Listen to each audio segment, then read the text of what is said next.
Hola, soy Miguel Ángel Muñoz, fotógrafo. Esta es mi web. Y además soy miembro de La Reveladora. De nuevo, aquí aparece. Hoy estoy con vosotras y con vosotros para enseñaros a leer un poquito mejor el histograma. Muchas veces hacemos una fotografía de algo interesante, o no. Miramos nuestra cámara, comprobamos si la fotografía nos gusta y en ocasiones, pulsando el botón Info en la mayoría de marcas, o en el caso de Nikon, pulsando el cursor arriba o abajo, nos aparece un montón de información y, entre otras cosas, nos aparece esto.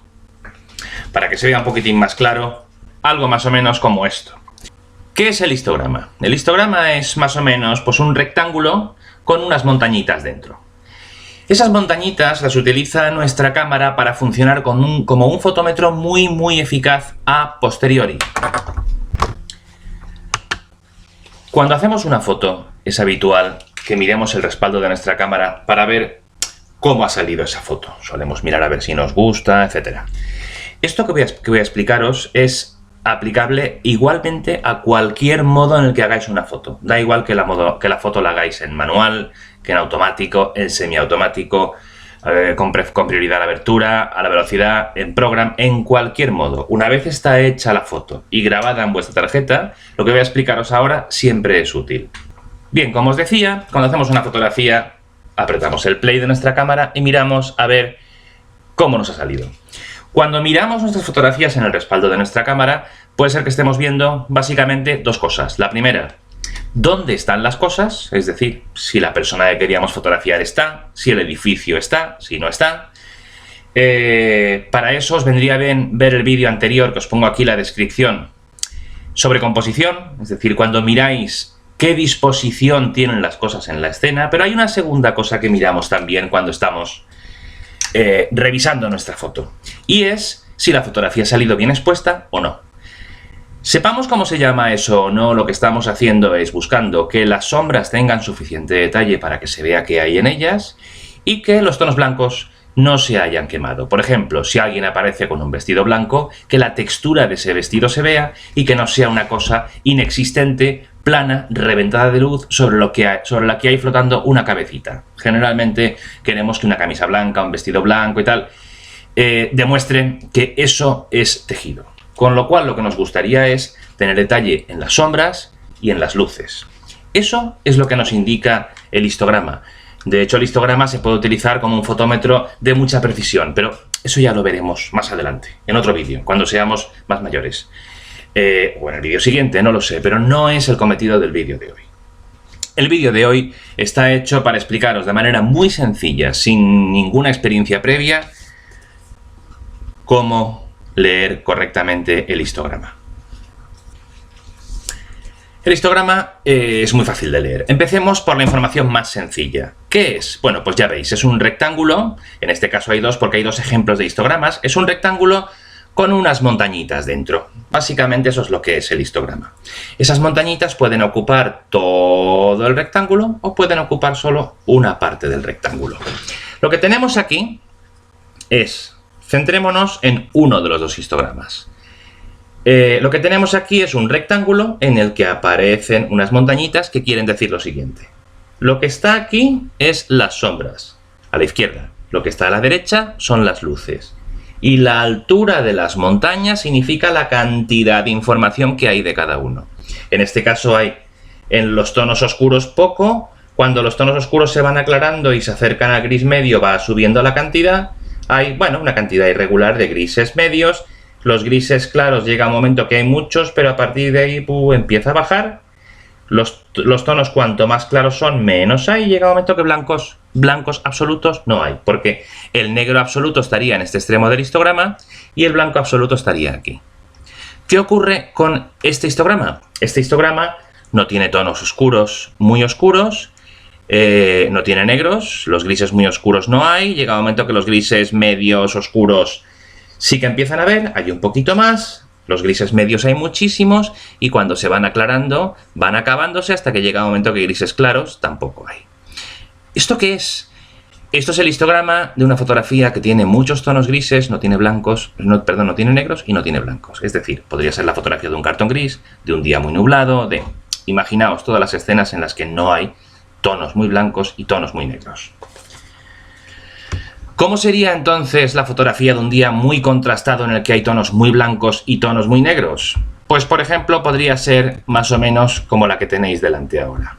Una imagen con mucha información en las sombras que se reduce cuando llega a los tonos medios, que vuelve a subir cuando llega a los tonos claros y que se acaba justo antes de que los blancos sean blancos máximos. Creo que ahora ya es momento de evitar uno de los malentendidos habituales cuando hablamos del histograma. ¿Hace falta información en toda la gráfica del histograma? ¿En todo el recuadro? ¿Hacen falta montañitas a lo largo de todo ese rectángulo de información? Como acabáis de ver, no. Lo digo ahora porque ese es el momento adecuado para valorarlo según lo que acabáis de ver. Habéis visto 2 histogramas, 3 mejor dicho. En algunos hay información en todo el histograma, más o menos igual, irregular, y en otros hay información solo en algunas zonas. ¿Recordáis el histograma de la escena sin contraste? La escena de un día muy nublado, por ejemplo, no tenía negros, no tenía blancos y tenía muchos tonos de gris todos juntos. Ese es un ejemplo de que no hace falta que haya información en todo el histograma. Como consecuencia de lo que acabo de contaros, la siguiente doble pregunta se responde prácticamente por sí sola. ¿Qué ocurre si tengo en el histograma todos los picos, todas las montañitas comprimidas a la zona izquierda, es decir, en la zona de tonos oscuros? ¿Eso significa que la fotografía está subexpuesta? No siempre, no tiene por qué. Eso significa que nuestra fotografía solo o casi solo tiene tonos muy oscuros. Podemos estar fotografiando un material oscuro, una cámara fotográfica con un objetivo sobre un fondo de cartulina negro y casi todo lo que hay es negro. Cuando he dicho una cámara me refiero a una cámara que sea negra.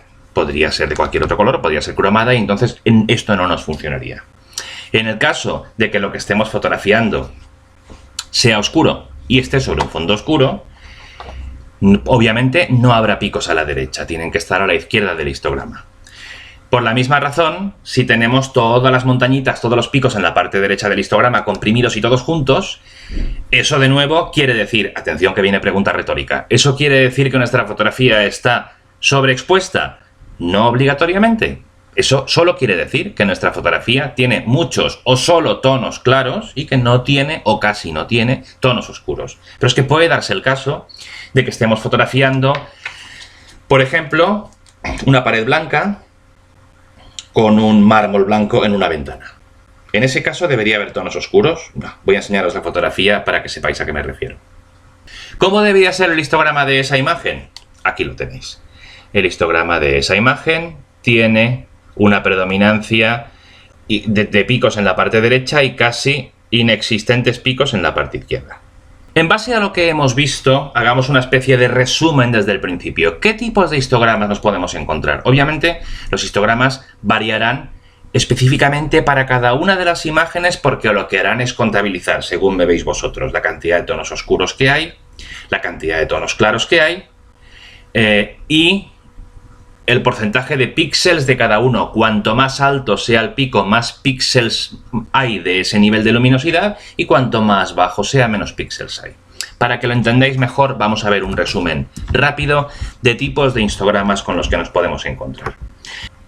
Este primer histograma es un histograma normal, que responde a una situación pues, de exteriores, paisaje, por ejemplo, un entorno urbano en el que no hay ni demasiados tonos muy oscuros ni demasiados tonos muy claros. Y la predominancia es de tonos intermedios que van desde la sombra hasta las altas luces, pero siempre mostrando detalle correcto. La situación opuesta a esta, pues por ejemplo sería fotografiar un tablero de ajedrez. Imaginaos un tablero que tiene cuadros blancos y negros y muy pocos o casi ningún tono gris. En este caso tendríamos una situación de alto contraste en la que hay predominancia de tonos oscuros, predominancia de tonos claros y casi no hay tonos intermedios. El caso siguiente sería una imagen en la que tengamos predominancia de tonos claros. Como veis, no hay prácticamente nada de tonos oscuros ni medios y casi todos están los tonos claros. Podemos fotografiar algo que tenga exclusivamente tonos claros y su histograma sería como este. Y en ambos casos son correctos. Tenemos el caso opuesto, en el que habría una predominancia de tonos oscuros, con muy pocos tonos medios y prácticamente nada de tonos claros, o incluso la imagen que solo tiene tonos oscuros y no tiene ni tonos medios ni tonos claros. Por ejemplo, la fotografía que os he enseñado antes del estuche de un fotómetro negro fotografiado sobre una cartulina negra. Todos son variables de tonos oscuros con muy poquito tono medio, de gris medio, y prácticamente nada o nada en absoluto de tonos claros.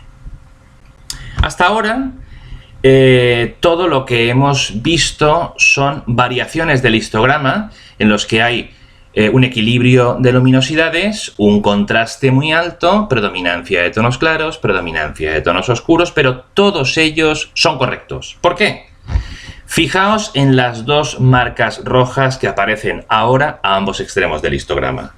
Todos los histogramas que yo os he mostrado tenían un espacio entre el punto en el que acaba la información del histograma y el límite de la ventana. Si hay un espacio, quiere decir que nuestros tonos no llegan hasta el final, es decir, que por la parte izquierda el negro no es un negro absoluto, es decir, siempre hay información en la zona de máxima oscuridad, y por la parte opuesta, por la parte derecha, el blanco no es un blanco absoluto, siempre hay un poco de información. Siempre que tengáis los dos límites salvados, es decir, que vuestra información, vuestros picos, las montañitas del histograma acaben antes de llegar al límite de la ventana, eso quiere decir que toda vuestra imagen está salvada. Por el contrario, si tenéis una situación en la que hay predominancia de tonos blancos y veis que los picos se apoyan en la pared derecha del histograma y parece que se prolonguen más allá de la ventana, eso quiere decir que hay zonas que habrán salido fuera de la capacidad del rango dinámico de vuestra imagen y que, en resumen, esos blancos estarán quemados, no tendrán ningún tipo de información. Lo mismo ocurre simétricamente en el lado opuesto. Si tenéis en la parte izquierda montañitas que van subiendo, que se apoyan en el límite del histograma y que continúan más allá, quiere decir que vuestras sombras de máxima oscuridad ofrecen un resultado negro plano, igual que el blanco plano que hay en la zona derecha, pero negro plano en la zona izquierda, y podréis aclarar ese tono negro y dejarlo gris, pero no tendréis información. Y obviamente, si encontráis una situación que tenga esas fugas de montañitas por ambos extremos del histograma, es decir, una situación de alto contraste extremo, este es el candidato adecuado para hacer un HDR, es decir, para conseguir meter en esta imagen más tonos de los que realmente cabrían en una sola obturación, en una sola exposición del sensor. ¿Qué hacer si queremos desplazar nuestros tonos del lugar en el que aparecen en el histograma? Pueden aparecer unos picos en determinada zona, por ejemplo en el centro, y podemos querer desplazarlos hacia la izquierda porque queremos todo más oscuro, o hacia la derecha porque queremos todo más claro. Veréis que es una cuestión de lógica, es muy sencillo. Si queremos que todo sea más claro, tiene que entrar más luz. Si queremos que todo sea más oscuro, no tiene que entrar tanta luz o tiene que haber menos luz. ¿Cómo lo hacemos? Si trabajamos en manual, cerramos el diafragma, cerramos la velocidad o reducimos el ISO. ¿En qué cantidad? Bueno, pues yo lo haría aproximadamente en un EV, es decir, en 3 clics de vuestra cámara. Vuestra cámara, cuando se desplaza para abrir, cerrar, diafragma, velocidad, etc., lo hace en tercios. Yo lo haría en pasos completos, que no son más que entre un paso completo, un EV es que entre el doble de caudal o de tiempo, y un EV menos es que entre la mitad. No continúo por ahí porque se puede complicar la cosa. La cuestión es que entre más o menos si tenéis unas unidades. Si trabajáis con un modo de exposición en el que sea la cámara la que toma la decisión final, auto, program, semiautomático con prioridad a la abertura de diafragma o semiautomático con prioridad a la velocidad de obturación, hay que buscar este botón. Este botón es vuestro amigo a partir de ahí. ¿Por qué? Porque este botón os permitirá decidir si queréis más o menos luz con las mismas unidades. Casi todas las cámaras funcionan igual. Apretáis el botón, movéis un dial y entonces tenéis un puntito, 2 puntitos y a los 3 puntitos ya tenéis un 1. Tanto hacia el menos como hacia el más. Menos 1, más 1. Esos puntitos son tercios de EV y el numerito es un EV. Generalmente están menos 1 más 1, menos 2 más 2, 3, 4 y hasta 5, depende del tipo de cámara. Generalmente con 3 tenéis suficiente para todo esto. Como ejemplo, la fotografía que yo he hecho antes en la pared blanca, no es blanca, es una pared clara de color crudo y tal. Hay 3 planos básicamente, la zona de luz, la zona de sombra y el mármol de la ventana. pero los 3 tonos son más claros que el gris medio. Como yo he hecho la fotografía midiendo el matricial y deliberadamente poniendo, o sea, haciendo la exposición con lo que me indicaba el fotómetro, lo que ha ocurrido es que el fotómetro midiendo el matricial me da la medición correcta para que los tonos queden equidistantes de los extremos del histograma. Es decir, en el medio. Dicho de otro modo, los pone en la zona de luminosidades medias o de grises medios. Pero yo quiero que eso sea más claro. ¿Qué es lo que he hecho? He abierto, con respecto a la medición original que estáis viendo ahora en pantalla, que me daba, la medición me daba una exposición correcta para una velocidad de un 320avo y un diafragma 6.3. He mantenido el diafragma y lo que he hecho ha sido abrir la velocidad 2 EVs, pasando a un 160avo y después a un 80avo de segundo. Con eso lo que he conseguido es que entre más luz y que finalmente la imagen se quede como yo quiero, arrastrando los tonos grises hacia la derecha, pero fijaos que por la parte derecha del histograma todos los tonos acaban antes de llegar al límite, es decir, no hay ningún tono que sea excesivamente blanco y que no tenga información, que no tenga textura. El tema del histograma es mucho más complejo y se complica todo lo que queramos complicarnos, bueno, hasta ciertos límites, pero vamos, podríamos continuar. Hoy vamos a dejarlo aquí, con una última reflexión, una última pregunta que yo mismo me pregunto y me respondo. ¿Qué ocurre si con las prisas, por no mirar, porque no lo he visto bien, por lo que sea? Porque ya hice las fotos y me he enterado hoy de lo que tenía que haber mirado en la pantalla de mi cámara, pero no lo miré en mi último viaje. Como sea, ¿qué hago si las fotografías ya exceden un lado, el otro o los dos del histograma y quiero recuperar información? Pues bien, ahí tenemos que pasar ya a la fase de retoque, tanto con Lightroom como con Photoshop u otros programas de la misma categoría que se dediquen al retoque de imagen. Aún tenemos muchas posibilidades para recuperar información. Esas posibilidades se incrementan si trabajáis en RAW en lugar de en JPEG, pero incluso trabajando en JPEG hay mucha flexibilidad si sabéis cómo hacerlo. En el vídeo que vais a ver a continuación, el enlace creo que va a quedar aquí finalmente, os explico cómo hacerlo incluyendo incluso el sol en vuestra fotografía y que pueda verse detalle en las sombras, o sea que la cantidad de luz del sol no afecte a la zona de sombras y con un histograma que en principio era impracticable, llegar a ajustar el rango dinámico de la imagen sin que sea un HDR, es decir, con una sola fotografía y realizada a pulso. No obstante, siempre que podáis, mi consejo es que reviséis el histograma porque en el 70% de ocasiones de las fotografías que hacemos en las que el histograma por un lado o por otro se ha salido del rango dinámico, de la capacidad de representación que tiene nuestro sensor para que las cosas salgan correctas, sobre todo tonos de mucha luz o de mucha sombra, en casi todos esos casos se hubiera solucionado a tiempo simplemente con 3 clics en el dial de nuestra cámara, abriendo o cerrando diafragma o velocidad. Así que os invito a que a partir de ahora miréis el histograma y antes de iros y dar la foto por buena, aseguraos de que todas las montañitas están dentro de ese rectángulo. Como siempre, espero que os haya resultado muy útil este vídeo. Os agradeceré cualquier comentario en la zona de comentarios del vídeo. Os agradeceré, por supuesto, que os suscribáis al canal y que lo compartáis con vuestros contactos. Ya sabéis que compartir es disfrutar. Nos vemos en la próxima. Hasta pronto.